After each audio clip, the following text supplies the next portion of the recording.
talk about the LGBT juggernaut.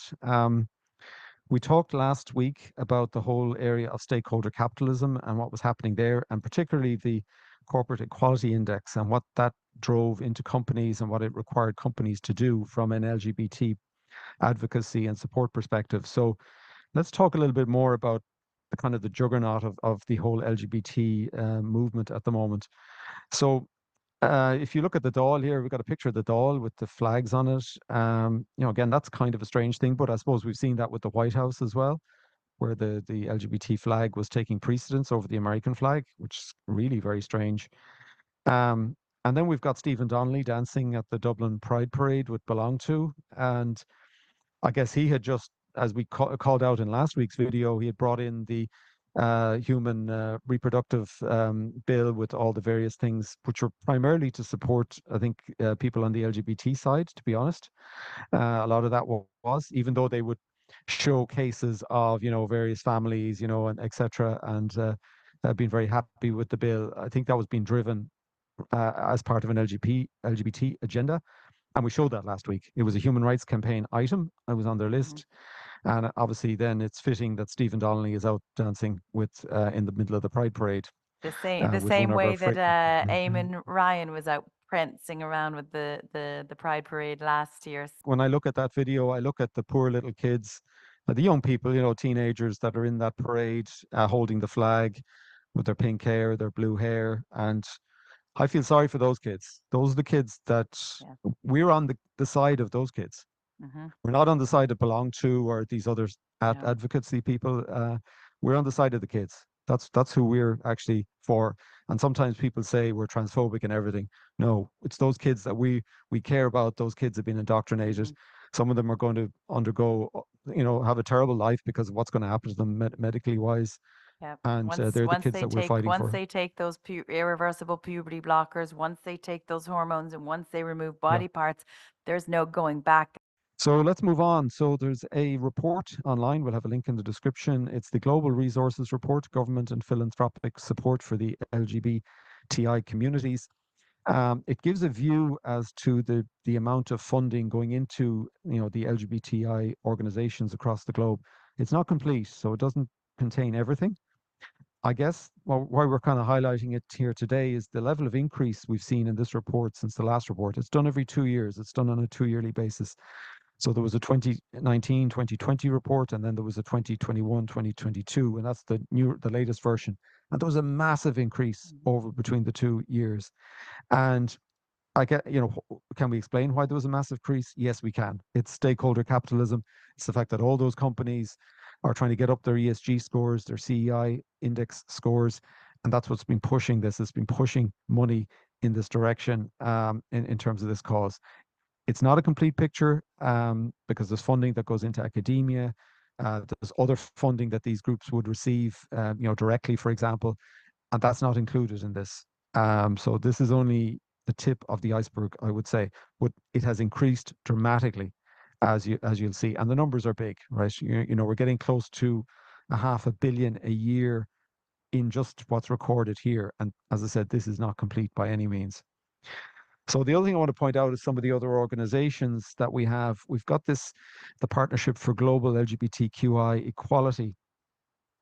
And I guess what's this all about? Where did this come from? This kind of global advocacy group.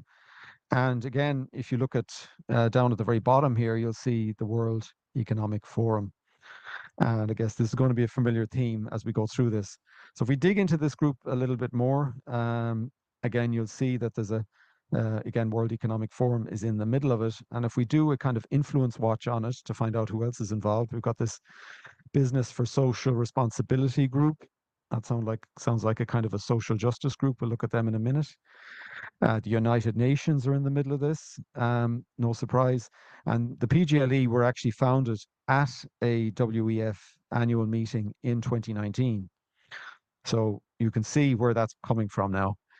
And if you actually look at the very bottom down there, it talks about membership, and you've got the Human Rights Campaign Foundation. And we talked all about them last week because they were the people running the Corporate Equality Index. So just connecting the dots for you here in terms of the different groups, the linkages to the World Economic Forum, right down to people like the Human Rights Campaign who are implementing the indexes with the corporations. So let's take a look at this other group, the Business for Social Responsibility. Just take a quick look at it, and we'll look at some of the things they're involved in. And we've got ESG, human rights, climate change, sustainability. It's the same stuff, and LGBTQ rights, of course. So again, another agency involved in this, bringing together, various corporations who are part of this, and again, linked to the World Economic Forum. So let's look a little bit more in detail at the World Economic Forum itself. And there's a reference made in some of those previous, in the PGLE website, to the Center for the New Economy and Society, which is a World Economic Forum initiative. So what's this all about? Well, this is a group, and they have they have an agency, and I think their actual base is in China, which is interesting in itself. And let's take a look at some of the things that they cover here. The Future of Growth Initiative, which talks about innovation, inclusion, sustainability. They've got the Global Risks Initiative. So what are they talking about there? They're obviously talking about climate, and they're talking about things like pandemic risks. So the whole pandemic treaty thing, right? And if you look at other things there, the reskilling, they talk about reskilling 1 billion people.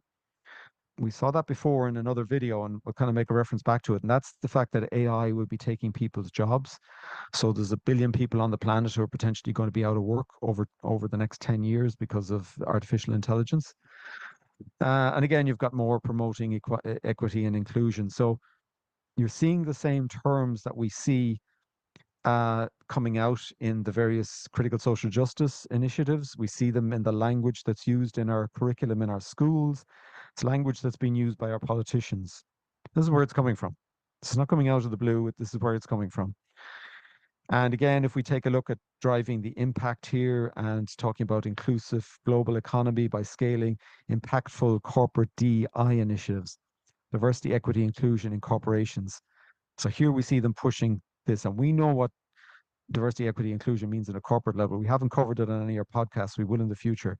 It's not what it seems.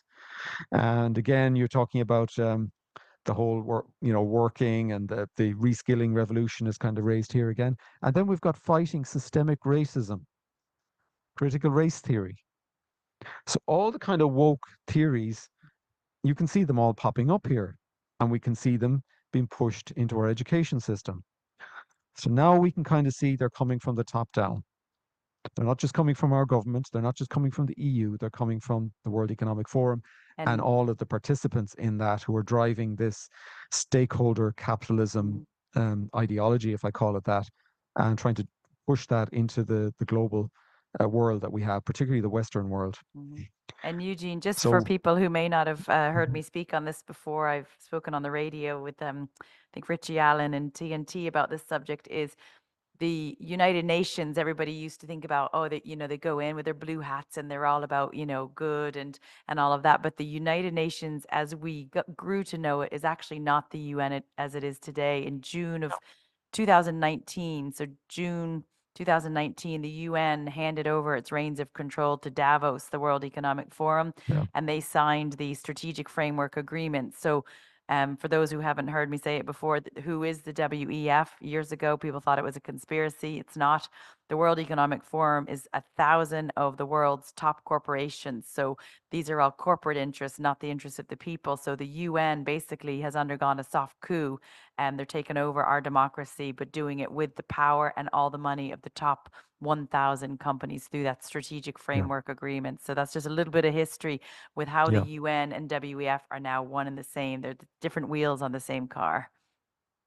So let's move on. So I've got the flag here, so we're going to kind of build upon this. So again, this is just to reiterate how strong this LGBT juggernaut, as I'm calling it, just in case anybody was in any doubt as to the amount of power behind this and influence. You've got all these billionaires and their foundations, and we've been looking at that. We've kind of looked at a few examples last week and kind of referred to it this week. We've got the whole med tech and big pharma companies, and a lot of those in Ireland. And they're obviously driving this agenda as well because they make money out of it. They make a lot of money out of the LGBT community. People like Gilead make huge money in terms of HIV medication. It's their biggest source of revenue. We've got academia being funded by these billionaires and foundations and feeding in these crazy, you know, theories. And these are just driving the culture at the moment. And again, we can see where they're coming from. And it's no And surprise funding that they're all in Ireland. So Ireland is a tax break haven. It's a playground for big pharma, big tech, big finance. It's not a coincidence that they're getting these huge tax breaks to come over here and play in Ireland. And Ireland is the testing ground for this WEF Agenda 2030. Yeah, definitely is. And I'm sure that there's a whole story around Ireland, or a kind of a view of Ireland that's been agreed with our politicians. And because we're very strategic, obviously we're kind of a landing place on the western coast of Europe. With all those companies present here, I'm sure there's special attention on Ireland, and it's one of the reasons this stuff has been driven so hard in this country. So we've got these large NGOs that we talked about last week, the Open Society Foundation, Arcus, etc. Again, feeding in. We've got the EU, European Union, and then we've got all the corporations that are captured by stakeholder capitalism, all the Fortune 500 companies.